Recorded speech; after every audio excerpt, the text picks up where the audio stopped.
नमस्कार, शाम के 7 बजने को है। मैं हूं पंकज भार्गव। कोरोना के वैक्सीन को लेकर क्या अमेरिका से कोई अच्छी खबर आने वाली है? अमेरिकी राष्ट्रपति डोनाल्ड ट्रंप के ताजा ट्वीट को देखें तो यही संकेत मिल रहे हैं। अमेरिकी राष्ट्रपति डोनाल्ड ट्रंप ने ट्वीट में लिखा, ग्रेट न्यूज ऑन वैक्सीन, यानी वैक्सीन पर बहुत अच्छी खबर। आपको बता दें, अमेरिकी राष्ट्रपति का यह ट्वीट कोरोना वैक्सीन पर चल रहे टेस्ट का नतीजा उम्मीद के मुताबिक आने के बाद आए हैं। मंगलवार को अमेरिकी सरकार में संक्रामकता रोग पर काम कर रहे विशेषज्ञों ने भी वैक्सीन की खोज की एक अच्छी खबर कहा था। आज राष्ट्रपति ट्रंप ने भी ट्वीट कर इसकी पुष्टि कर दी। ट्रंप ने अपने छोटे से ट्वीट में लिखा, great news on vaccine. America में 27 जुलाई के आसपास 30,000 मरीजों पर कोरोना के वैक्सीन का टेस्ट शुरू होने वाला है। अब अमेरिकी वैज्ञानिकों ने दावा किया कि मार्च में जिन 45 मरीजों पर वैक्सीन का टेस्ट किया गया था, उम्मीद के मुताबिक इस टीके से उनका इम्यून सिस्टम बूस्टअप हुआ। आप इस वक्त उन्हीं लोगों में वैक्सीन के ट्रायल की तस्वीरें देख रहे हैं। अब इन्हीं लोगों से मिली रिपोर्ट के बाद अमेरिकी रिसर्च टीम ने दावा किया है कि वैक्सीन की खोज आखिरी दौर में है और यह एक महत्वपूर्ण कदम है। फाइनल टेस्ट शुरू होने के बाद यह पता चलेगा कि टीका संक्रमण से बचाव कर पाता है या फिर नहीं। अमेरिका ने उम्मीद जताई है कि इस साल के अंत तक वैक्सीन के नतीजे पूरी तरह से आ जाएंगे और दुनिया के सामने होंगे। तो ट्रंप ने लिखा है कि वैक्सीन पर बहुत अच्छी खबर है। अमेरिकी राष्ट्रपति डोनाल्ड ट्रंप का ताजा जो ट्वीट है उसमें उन्होंने लिखा है, ग्रेट न्यूज ऑन वैक्सीन, यानी वैक्सीन पर बहुत अच्छी खबर। आपको बता दें, अमेरिकी राष्ट्रपति का यह ट्वीट कोरोना वैक्सीन पर चल रहे टेस्ट का नतीजे उम्मीद के मुताबिक आने के बाद आए हैं। ट्यूसडे को यानी मंगलवार को अमेरिकी सरकार में संक्रामक रोग पर काम कर रहे विशेषज्ञों ने भी वैक्सीन की खोज को एक अच्छी खबर कहा था। आज अमेरिकी प्रेसिडेंट ट्रंप ने भी ट्वीट कर इसकी पुष्टि कर दी है। ट्रंप ने अपने छोटे से ट्वीट किया, जैसा कि हमने आपको बताया, ग्रेट न्यूज और वैक्सीन।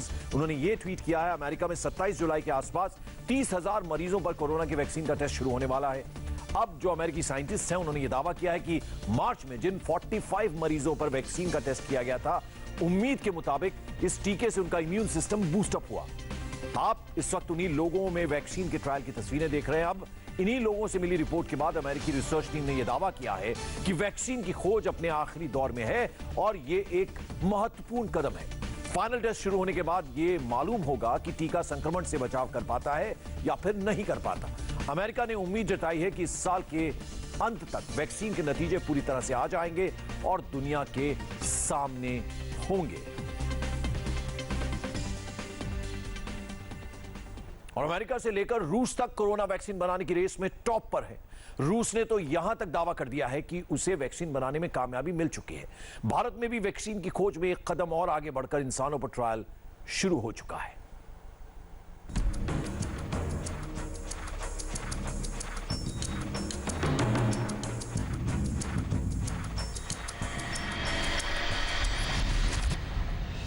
आज दुनिया के लिए अच्छी खबर मिलने की उम्मीद बढ़ गई है।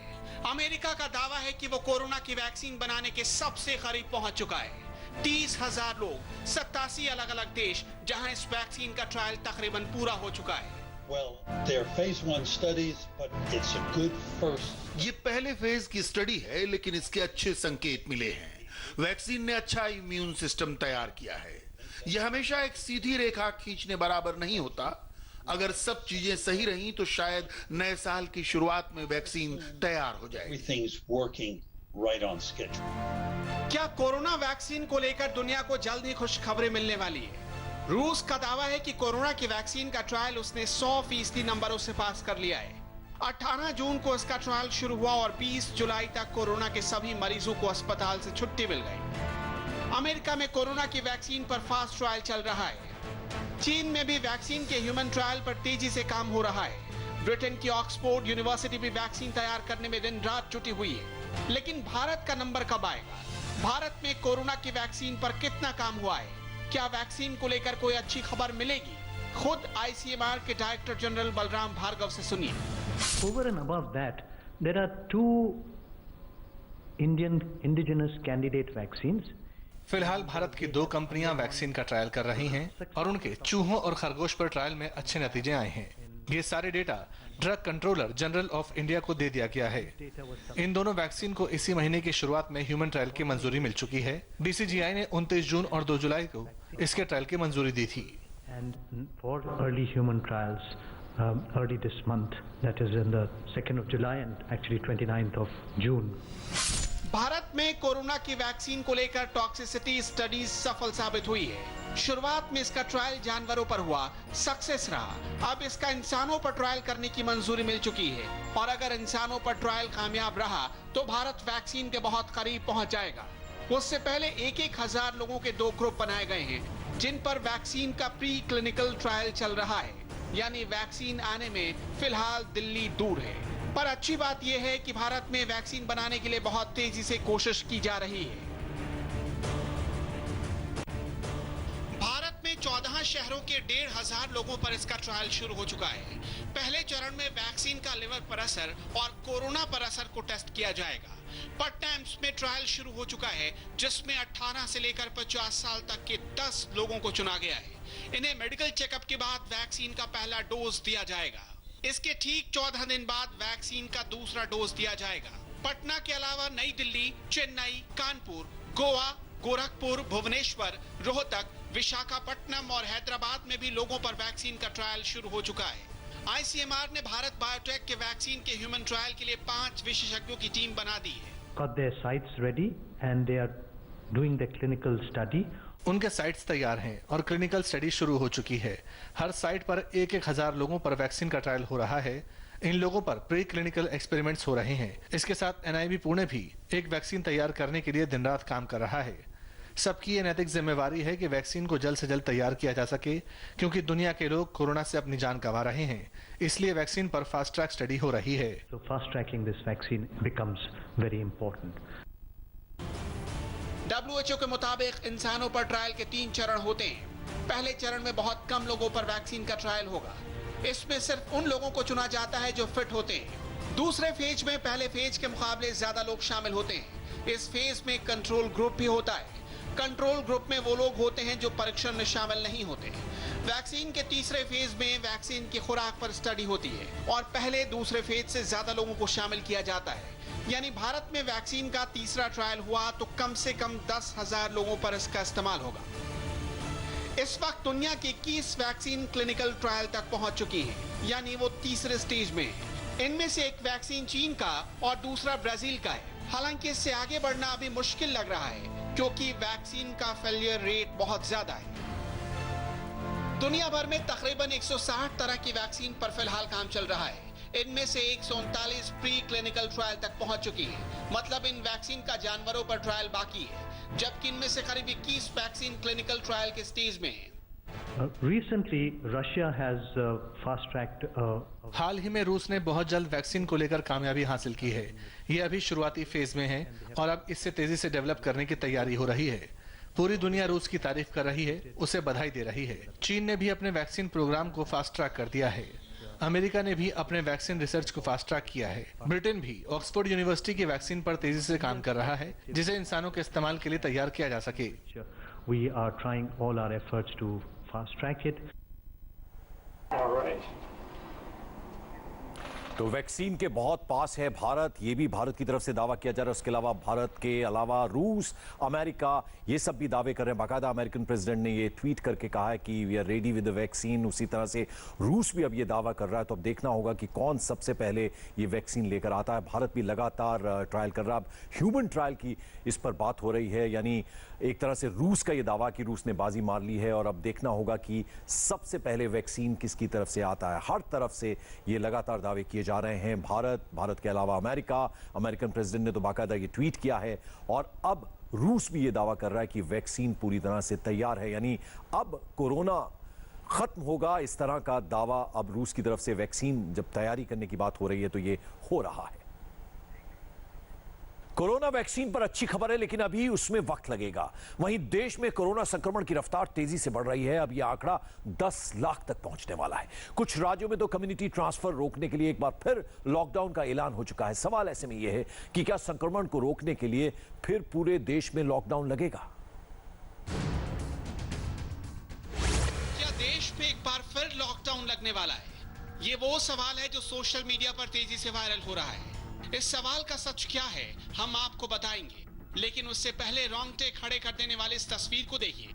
तस्वीरें आपको विचलित कर सकती हैं, इसलिए हम आपको साफ साफ नहीं दिखा सकते, लेकिन इस तस्वीर की सच्चाई बेहद डरावनी है। जिसे सुनकर आपके पैरों के नीचे से जमीन खिसक जाएगी और कोरोना वायरस को गंभीरता से नहीं लेने वालों के होश उड़ जाएंगे।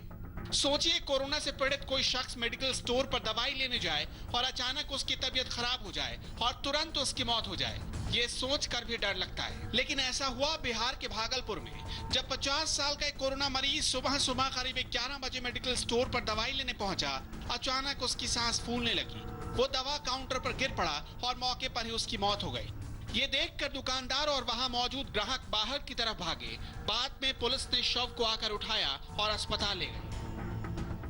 वो हफ्सी का दवाई लेने के लिए आया था, एस्फालिन इनहेलर, उसको हमने दिया। वो हफ्सी का तुरंत अपने मुंह में पंप लिया और पंप लेने के बाद वो थोड़ा देर बैठा और बैठते ही वो गिर गया। बिहार में कोरोना के 19,228 मरीज हैं, जिसमें से 174 लोगों की मौत हो चुकी है। यही वजह है कि बिहार की नीतीश सरकार ने राज्य में संपूर्ण लॉकडाउन का ऐलान किया है। बिहार में 16 जुलाई से 31 जुलाई तक लॉकडाउन रहेगा। हालांकि राशन की दुकानें, स्वास्थ्य सेवाएं जारी रहेंगी। बस सेवाएं पूरी तरह से बंद कर दी गई है। कोरोना महामारी का असर देश की आर्थिक राजधानी मुंबई पर भी पड़ा है। महाराष्ट्र पहला ऐसा राज्य है जहां कोरोना के सबसे ज्यादा मरीज सामने आ रहे हैं। आपको बताएंगे, लेकिन उससे पहले जान लीजिए कि 100 दिनों से ज्यादा लंबे ब्रेक के बाद टीवी सीरियल्स, फिल्म और रियलिटी शोज की शूटिंग शुरू हुई, लेकिन कोरोना की मार ने फिर से पैकअप की नौबत ला दी। भाभी जी घर पे हैं कि अनीता भाभी यानी सौम्या टंडन सेट पर आई, मेकअप लिया। थोड़ी ही देर बाद पता चला कि उनका मेकअप स्टाफ कोरोना पॉजिटिव है। सौम्या को आइसोलेशन में जाना पड़ा। शूटिंग शुरू होने वाली थी लेकिन बंद करनी पड़ी। मुंबई के क्लिक निक्सन स्टूडियोज में कसौटी जिंदगी की शूटिंग चल रही थी। सेट पर सीरियल के लीड एक्टर पार्थ समर्थन को हल्का बुखार हुआ। वो सेट पर घूमते रहे, लोगों से मिलते रहे। टेस्ट हुआ तो पता चला कोरोना पॉजिटिव हो चुके हैं। नतीजा की शूटिंग को फौरन बंद करना पड़ा। निक्सन स्टूडियो में ही बालाजी टेलीफिल्म्स के बाकी शोज, कुमकुम भाग्य, कुंडली भाग्य और पवित्र भाग जैसे शो की शूटिंग होती है। एक आदमी के चलते पूरा स्टूडियो बंद करना पड़ा। तीनों शो की शूटिंग रोक दी गई। बालाजी टेलीफिल्म्स की टॉप एग्जीक्यूटिव और एकता कपूर की करीबी तनुश्री दास गुप्ता को भी कोरोना हो गया। वो सेल्फ आइसोलेशन में। एकता कपूर को भी आइसोलेशन में जाना पड़ा। कसौटी की कास्ट और क्रू मेंबर्स का टेस्ट हुआ और प्रोडक्शन टीम के 30 लोगों को क्वारंटीन कर दिया गया। मुंबई की मेयर किशोरी पेडनेकर ने भी ये साफ शब्दों में कह दिया है कि अगर फिल्म सिटी में मौजूद सेट्स और बाकी लोकेशंस पे जो सेट्स हैं, अगर वो नियमों का पालन नहीं करेंगे तो शूटिंग बंद कर दी जाएगी। जाहिर सी बात है कि इस बयान के बाद फिल्म प्रोड्यूसर्स और टीवी प्रोड्यूसर्स हड़कंप में हैं। उन्हें इस बात का डर है कि कहीं सीरियल्स की शूटिंग, फिल्मों की शूटिंग और रियलिटी शोज की जो शूटिंग कुछ दिन पहले शुरू हुई, कहीं वो बंद ना हो जाए। करण जौहर के 2 स्टाफ कोरोना पॉजिटिव पाए गए। अमिताभ बच्चन और अभिषेक बच्चन कोरोना पॉजिटिव हो गए। अभिषेक हाल तक अपनी शूटिंग में गए थे। रेखा के घर का एक गार्ड कोरोना पॉजिटिव मिला। महाराष्ट्र में कोरोना के कुल 2,68,000 केस दर्ज किए गए, जिनमें से 10,665 की मौत हो चुकी है। हालात इतने बेकाबू हैं कि राज्य की उद्धव ठाकरे सरकार ने पुणे और पिंपरी चिंचवाड़ में 18 जुलाई तक लॉकडाउन का ऐलान किया है। आबादी के हिसाब से यूपी देश का सबसे बड़ा राज्य है। यूपी में भी कोरोना केस की वजह से योगी सरकार ने साप्ताहिक लॉकडाउन का ऐलान किया है। यानी शुक्रवार रात 10 बजे से सोमवार सुबह 5 बजे तक यूपी के सभी जिलों में पूरी तरह लॉकडाउन रहेगा। लेकिन राज्य परिवहन सेवा, बैंकिंग सेवाएं और स्वास्थ्य सेवाएं पहले की तरह चलती रहेंगी। जो लोग पहले से किसी बीमारी से ग्रस्त हैं, उनको अपने आप को बचाना है। उनको घर से जब तक अत्यंत आवश्यक नहीं हो, उन्हें घर से नहीं निकलना चाहिए। किसी चिकित्सकीय कारण से निकलना है तो निकलिए, नहीं तो अगर घर से निकलना आवश्यक न हो, न निकलिए। इससे पहले खबर थी कि यूपी में 16 जुलाई से 31 जुलाई तक लॉकडाउन रहेगा, लेकिन योगी सरकार ने इससे इनकार किया है। यूपी में 39,724 कोरोना के मरीज सामने आए हैं, जिनमें से 983 लोगों की मौत हो चुकी है। जब देश में अनलॉक 1 लागू किया गया तो लोगों ने राहत की सांस ली थी, लेकिन साथ ही लोगों को कोरोना से बचाव की सलाह भी दी गई थी। ऐसे में सवाल यह है कि क्या अनलॉक 3 से हालात बिगड़ रहे हैं? क्या लोगों ने कोरोना को गंभीरता से लेना बंद कर दिया? क्योंकि जिन शहरों में कोरोना के केस कम थे, वहां अचानक मरीजों की तादाद बढ़ रही है और कई राज्य सरकारों ने कंटेनमेंट जोन वाले इलाकों में फिर से लॉकडाउन का फैसला किया है, जिनमें झारखंड, पश्चिम बंगाल, गुजरात, कर्नाटक, केरल, तमिलनाडु, नागालैंड, असम और गोवा शामिल है। सख्ती बता रही है कि जिंदगी की रफ्तार को रोकना ही कोरोना को काबू में करने का इकलौता रास्ता है। देश का कोरोना मीटर भी देख लीजिए, जो अगले कुछ घंटों में कोरोना मरीजों की संख्या 10 लाख तक पहुंचने की तरफ इशारा कर रहा है। भारत में अब तक करीब 9,40,000 केस सामने आ चुके हैं। 24,327 लोगों की जान कोरोना की वजह से जा चुकी है। पिछले 5 दिनों में कैसे देश में मरीजों की संख्या बढ़ी, उसे भी समझ लीजिए। 10 जुलाई को कोरोना मरीजों की संख्या 8,22,603 थी। 11 जुलाई को यह संख्या 8,50,358 पहुंची। 12 जुलाई को 8,69,466 कोरोना संक्रमित मरीज थे। 13 जुलाई को 9,07,645 मरीज दर्ज किए गए। वहीं 14 जुलाई को कोरोना मरीजों की संख्या 9,37,487 पहुंच गई। WHO का कहना है कि अगर हम अब भी नहीं जागे तो हालात ज्यादा बिगड़ सकते हैं। इस महामारी से निकलने का कोई शॉर्टकट नहीं है। हम सभी उम्मीद कर रहे हैं कि जल्द ही कोई कारगर वैक्सीन आए, लेकिन उससे पहले हमें कम्युनिटी ट्रांसफर को रोकने वाले नियमों का पालन करना होगा। इसलिए बेहतर होगा कि आप स्वास्थ्य विभाग और राज्य सरकार के द्वारा जारी नियमों का पालन कीजिए और स्वस्थ रहिए।